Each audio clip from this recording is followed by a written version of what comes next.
ನೀವೆಲ್ಲ well travelled ಇದ್ದೀರಾ ಅಂತ ನಾನು ಅನ್ಕೊಳ್ತೇನೆ.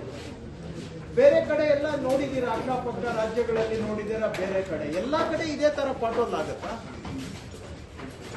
ಹೋಗ್ಲಿ, ಅವ್ರದ್ದು ಎಸ್ಟಿಮೇಟ್ ನಮ್ದು ಎಸ್ಟಿಮೇಟ್ ಡಿಫ್ರೆನ್ಸ್ ಇದ್ರೆ ಯಾರಾದ್ರೂ ಹೇಳಿ. ಹಾಗಾದ್ರೆ ಏನ್ರಿ ನೀವು ಒಂದು, ಅವರೇ ಬೇರೆ ಎಸ್ಟಿಮೇಟ್ ಮಾಡ್ತಾರೆ, ನೀವು ಬೇರೆ ಎಸ್ಟಿಮೇಟ್ ಮಾಡ್ತೀರೇನ್ರಿ?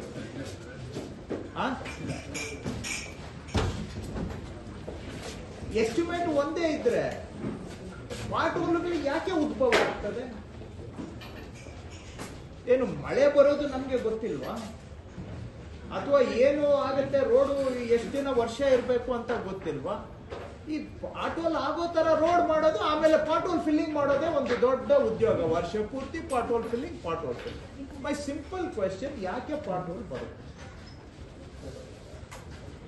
ನಾನು ಇನ್ನೊಂದು ಪ್ರಶ್ನೆ ಅನೇಕ ಬಾರಿ ಕೇಳಿದ್ದೀನಿ, ಏನ್ ರೋಡ್ ಮಾಡೋದು ಏನು ಒಂದು ರಾಕೆಟ್ ಸೈನ್ಸ್ ಅಥವಾ ಹೇಳಿ ಅದನ್ನಾದ್ರು. ಇಲ್ಲ ಸರ್, ಅದು ಬಹಳ ಕಷ್ಟದ ಕೆಲಸ, ನಿಮ್ಗೆ ಗೊತ್ತಿಲ್ಲ, ಹೋಗಿ ರೋಡ್ ಮಾಡೋದು rocket science. Simple question. So ನೀವು ಮಾಡೋ ಕೆಲಸನ ಕರೆಕ್ಟ್ ಆಗಿ ಮಾಡಿದ್ರೆ ಮೂಲದಲ್ಲೇ ಎಷ್ಟೋ ಸಮಸ್ಯೆಗಳು ಉದ್ಭವ ಆಗೋದನ್ನೇ ನಾವು ತಪ್ಪಿಸಬಹುದು. Prevention is the best cure. ಇದಕ್ಕೆ ಕೆಲವು ಕೆಲಸಗಳು ಬಹಳ ಕ್ಲಿಷ್ಟಕರವಾಗಿರ್ತದೆ, ನನಗೆ ಅರ್ಥ ಆಗುತ್ತೆ. ಆದ್ರೆ ಬೇಸಿಕ್ ವರ್ಕ್ಸ್ ನಾವು ಸರಿಯಾಗಿ ಮಾಡಿದ್ರೆ ಎಷ್ಟೋ ಸಮಸ್ಯೆ ಉದ್ಭವ ಆಗದಾಗೆ ನಾವು ನೋಡ್ಕೊಳ್ಬಹುದು, ಪ್ರಿವೆನ್ಷನ್ ಮಾಡಬಹುದು. ಸೊ ಇದು ಯಾವಾಗ ಆಗುತ್ತೆ? ವೆನ್ ದ ಸಿಸ್ಟಮ್ ಸರಿಯಾಗಿ ನಡೆದ್ರೆ ಇದೆಲ್ಲ ಆಗುತ್ತೆ.